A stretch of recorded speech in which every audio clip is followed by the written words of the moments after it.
চল যা এখান থেকে। কাজ করার নাম নেই, সবসময় টাকা টাকা টাকা। কাজ কর ভালো করে। দীপ, তোমার এত বড় সাহস, তুমি আমার সাইটে আমার লেবারদের সাথে এরকম আচরণ করছো? বাবা, সায়ন, পবিত্র তুমি? পায়েল, তোমরা দুজন এখানে? এই অবস্থা কেন তোমাদের? স্যার আপনি এদের দুজনকে চেনেন? তুমি চুপ করো, তোমার সাথে আমি পরে কথা বলছি। পায়েল, তোমাদের এই অবস্থা কেন? তোমরা এখানে কেন? উত্তর দাও। তুমি দেশে কবে ফিরলে? তুমি যে বলেছিলে তুমি আর দেশে ফিরবে না, তুমি বিদেশে বিয়ে করে নেবে। হোয়াট? কি বলছো কি তুমি? আমি বিদেশে গিয়ে বিয়ে করে নিয়েছি মানে?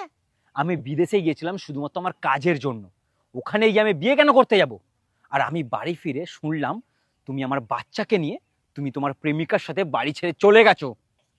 এটা তুমি কি বলছো পবিত্র? আমি তোমাকে ছেড়ে একটা অন্য ছেলের সাথে? ছি ছি ছি ছি ছি, তুমি এই কথাটা মাথাতে আনলে কি করে? আমি তোমাকে ভালোবাসি, আমার পরিবারকে ছেড়ে আমি তোমাকে ভালোবেসে বিয়ে করেছি শুধুমাত্র তোমার জন্য। আর আমি জানি তুমি বিদেশেতে একটা অন্য মেয়েকে বিয়ে করেছো, আমাকে এটাই বলা হয়েছিল। আমি তো কিছুই বুঝতে পারছি না।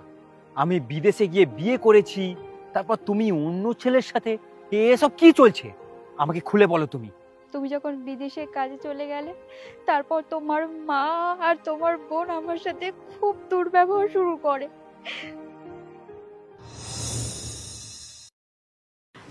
মা আমি আসছি, ওই বাড়ি গিয়ে তোমাকে ফোন করে দেব, ঠিক আছে? মা, মা, দেখে যাও তোমার বৌমা কি কাণ্ড ঘটিয়েছে। বোন, এটা তুমি কি বলছো? আমি আবার কি কাণ্ড ঘটালাম? মা দেখো, তোমার বৌমা এ বাড়ি থেকে টাকা চুরি করে তার বাপের বাড়িতে দিয়ে আসছে। কি বলছিস কি তুই? হ্যাঁ মা, আমি সত্যি বলছি, তুমি জিজ্ঞাসা করো তোমার বৌমাকে। বৌমা, এটা আমি কি শুনছি? এটা কি সত্যি? না মা, এটা সত্যি হতে পারে না। বোন, তুমি এসব কি বলছো? আমি কেনই বা এই বাড়ি থেকে টাকা চুরি করতে যাব? কেন চুরি করবে না? আমি কি তোমার বাপের বাড়ির অবস্থা জানি না? নুন আনতে পান্তা ফোড়ে, বর্ষাকালে টিনের চাল দিয়ে জল পড়ে, আর এই বাড়িতে এসে এত টাকা দেখে তোমার তো লোভ হবেই। মুখ সামলে কথা বলো বোন।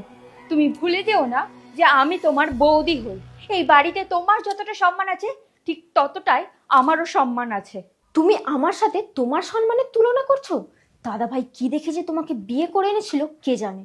এরকম একটা নিচু জাতের মেয়েকে বৌমা করে আমাদের ফ্যামিলির মাথাটা হেট করে দিল। মা, আপনি দাঁড়িয়ে দাঁড়িয়ে দেখছেন ও আমাকে যা নয় তাই বলে অপমান করে যাচ্ছে। আমি কি করে বলবো? ওই দেখি তোমার ব্যাগটা, তবেই তো বুঝতে পারবো যে তুমি টাকা চুরি করেছো কি না।